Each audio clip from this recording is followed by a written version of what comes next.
inspiring interviews with today's top landlords. This is the Rental Income Podcast. And now, Dan Lane. My guest on the podcast today has been investing for a couple of years, and he's working in a really profitable niche. He's renting rooms to college students. So I want to see exactly how this is working, how his numbers work, what he's buying the properties for, what he's renting them out for.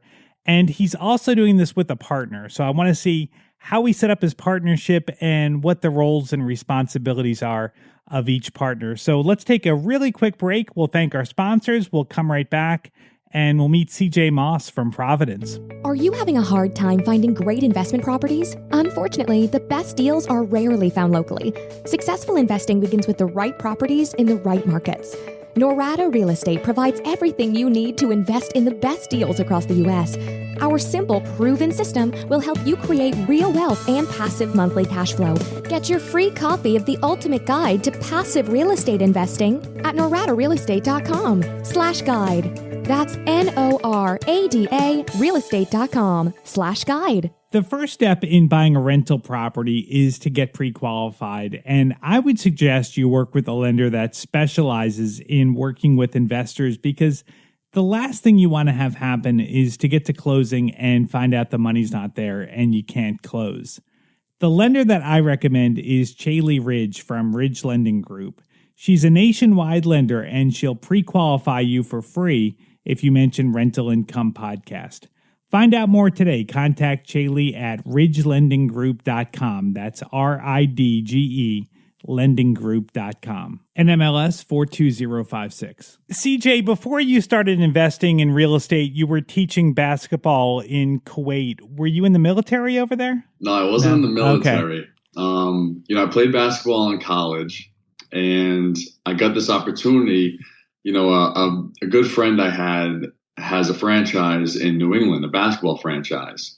Mm-hmm. And he was contacted by a Kuwaiti investor who wanted to bring his love of basketball to Kuwait and to really show the children of Kuwait what a great sport it is.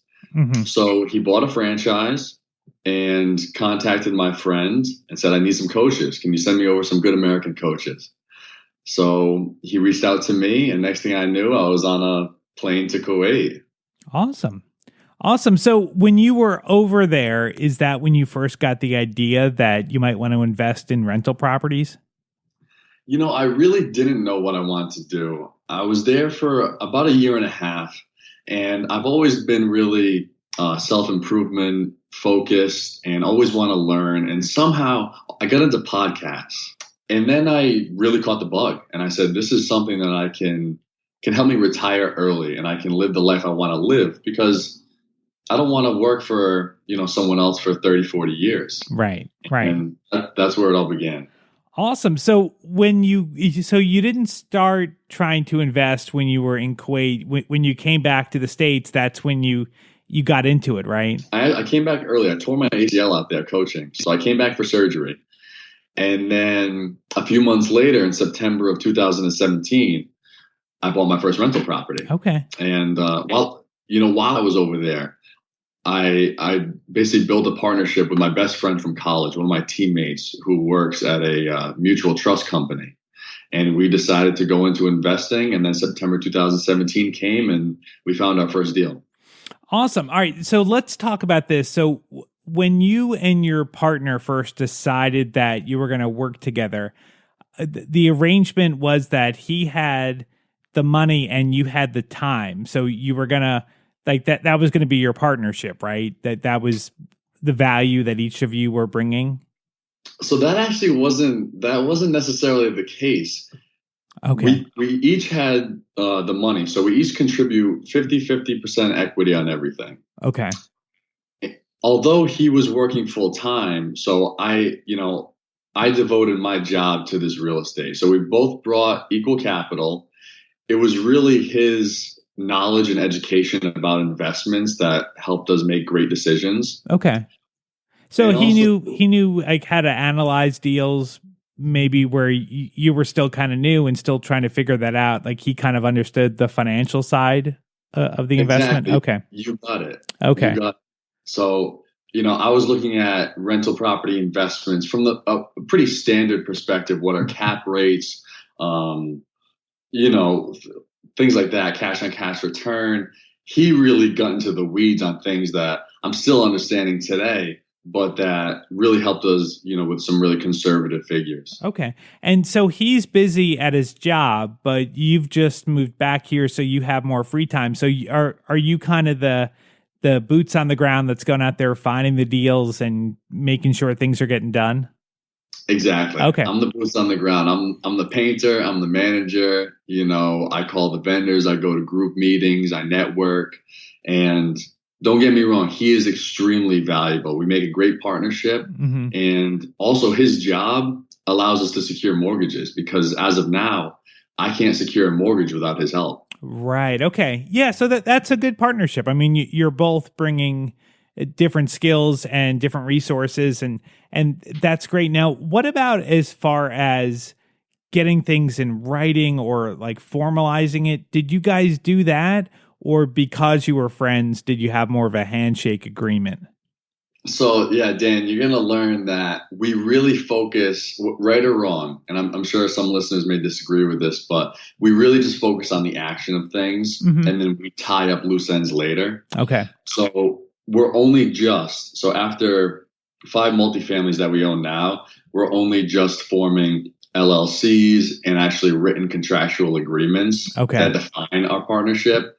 As of now, it's hey, let's shake hands. We're best friends, and let's trust each other. Right. Okay. Okay. All right. Great. So now let's talk about finding your first deal. So, like, how did you find the deal? Tell me about that first property. So the first property, it's our biggest property. It's a 4-family in the Providence College area. Okay. And we reached out to an agent who had contacted or who eventually contacted us and said, hey, I have a listing that's going to be coming to market soon. Are you interested in getting in there? So we walked through, and the price might have seemed aggressive to some investors, but we saw that, okay, one, it's located next to Providence College, so we can get higher rents because of students. Mm-hmm. And also, we could add 1 bedroom to 3 out of the 4 units. Okay. So awesome. That's really how the first deal happened. Now, so when you bought the property, or I guess when you were looking at it, how did you estimate how much rehab work it was going to need to bring it to the point where you needed it to be? Incorrectly. Okay. That's honest. I like it. I like it. So we walked through the first 3 units. They were all rented and they were all in pretty good shape. We actually didn't think we needed to do anything besides add a bedroom. The 4th unit was in rough shape. So what we did is we got 3 separate contractors to go in with us and to give us estimates. And based off of that, with the numbers worked, we purchased the property. And then, of course, more expenses came up. Mm-hmm. The estimates were off. We had to add more money, but that's why you build it into your numbers. Right, right. Now, once you got the place fixed up and rented out, because it's near the college, did you rent out the bedrooms or rent out the units by bedroom to kind of maximize the income? That's what we did. That's our plan. Okay. So the first 2 units were occupied by families, both phenomenal families who paid rent on time, but we were able to increase our rental income on their units alone by $1,100 a month each. So wow. Their lease ended. We politely asked them to leave. We terminated the lease and we got students in. So now it's fully occupied, only students and what we call young professionals. Okay. So give me some numbers. So what was the property renting, or say one of the units, what was it renting for at first? And now what's the total rent you're getting renting it by the bedroom? So both the first and second unit with the families were renting for $1,300, and now we're able to get $2,400 from each of those units. Wow, just by renting that's students. Huge. That's huge. Now, is it a lot more work? Like, do you feel like you're putting more work in, like having to deal with so many different tenants? I mean, for one, unit, you could have one tenant in there, or you could have three separate tenants. So do you feel like it's three times the work? I definitely do. Okay. I definitely do. I'm young and I'm hungry, so I'm willing to do it. I'm not going to lie. There were times when I said, CJ, is this worth it? But, each bedroom is essentially its own unit, its own apartment. So Right. We're talking, instead of 3 apartments with 4 beds in each, we're talking 12 apartments. Right. So it's a lot of work leasing. It's a lot of work also with a young population because I don't want to overgeneralize, but I've noticed they'll contact me a lot more about minor things as opposed to families who generally take care of these things on their own. Right. Yeah, I mean, that makes sense. I mean, you have students this is probably their first time living on their own. So they have like no knowledge at all. So yeah, I guess you are kind of having to hold their hand a little bit more than you would for a family. What about like the common area? Like, do they bring their own couches? So, we provide the service of furnishing the unit. Companies like Wayfair and IKEA, they manufacture really cheap furniture that looks really nice. So we're happy to do that for slightly higher increase in rent. Okay. But what we've noticed is that, I don't know if it's because of modern day technology, students generally only stay in their room. So They eat in their room, they hang out in their room, they do their homework in their room. The common areas are almost completely unused. It's like a student housing or boarding house for, young professional students who are looking to save money and who don't want to rent necessarily a 1-bedroom, a 2-bedroom for $300, $400, $500 more. Right. They're happy in their own little space. Right. How do you deal with utilities? So utilities, we pay for what what we are obligated to pay for, which is sewer and water, and then we bill back the electric, gas, and the Wi-Fi. Okay. So the tenants for almost everything. If it's a 3-bedroom, you're just taking the electric bill and you're just dividing it by 3 and then billing each person individually. That's right. Okay. That's exactly what we do. How does that create a lot more work for you? Like to get all those bills for all those units, like does that take a lot of your time? So it takes time. We're slowly evolving to be more efficient with everything. But yeah, you're right. It absolutely takes time. Yeah. To kind of, I guess, crowdsource you an idea, on episode 190, we had Tiffany Alexi, and she's doing something, very similar to what you're doing. And she includes the electric and whatever utility, she includes it in the rent. So she figures out, okay, on average, it's $40 a person. So she might charge $45 a person additional rent every month. And then she doesn't have to think about it.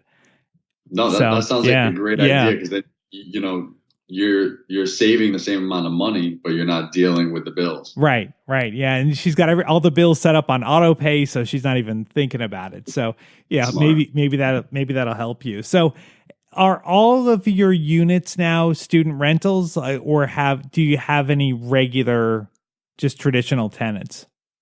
So we have one traditional tenant, and the only reason we do is because it was one of the families that we had in that first building.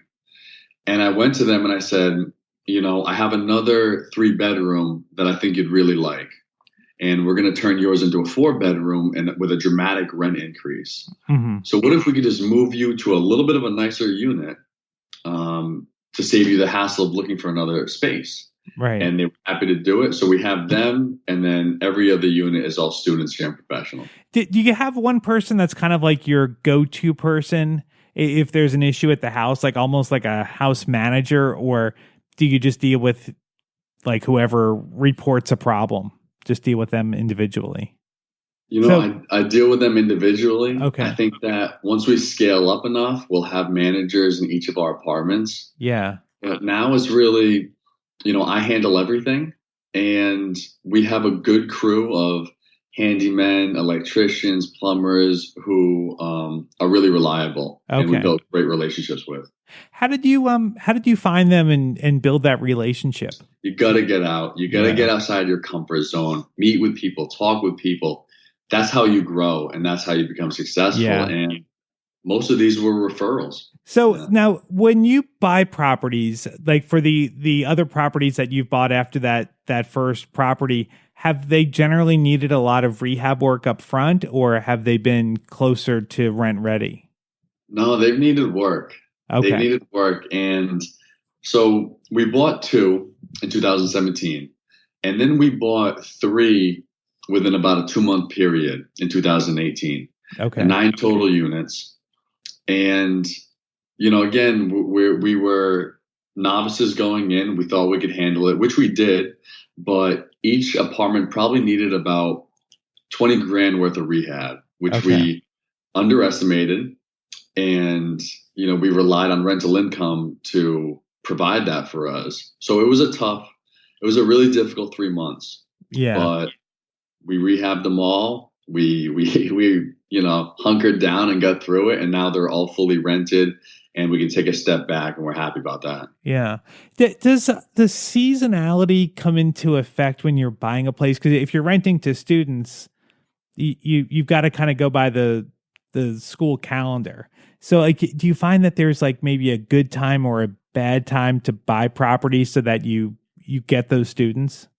That's a phenomenal question, because you're right. Seasonality does come into effect. So, for example, all of our leases end on May 25th because we can start them on June 1st. And that gives us the 5-day window to clean up and maintain and paint for new students to come in. Right. But that being said, I put up a student rental ad, and school's already started. It's been going for a semester. And on the first day, I had 27 hits on this one ad. Interesting. Wow.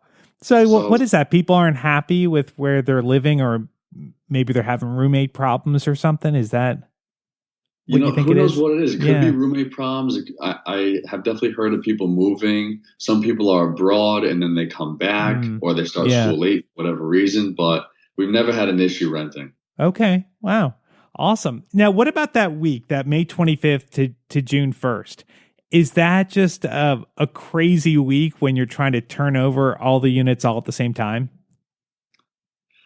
Yeah, it's wild. Yeah. So we want to retain as many tenants as possible to make life easy for us. But for that 5-day period, it's just, we need as much help as we can get: painting, cleaning, getting people rented, getting furniture built if we're furnishing places. It's a crazy 6 days, but it dies down substantially afterwards.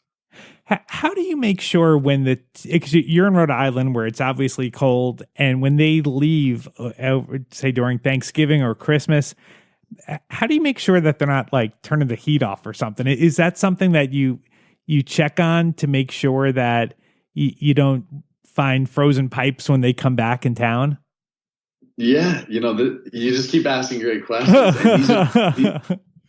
This is part of real estate that at least I didn't think about when I was reading books about it. Right.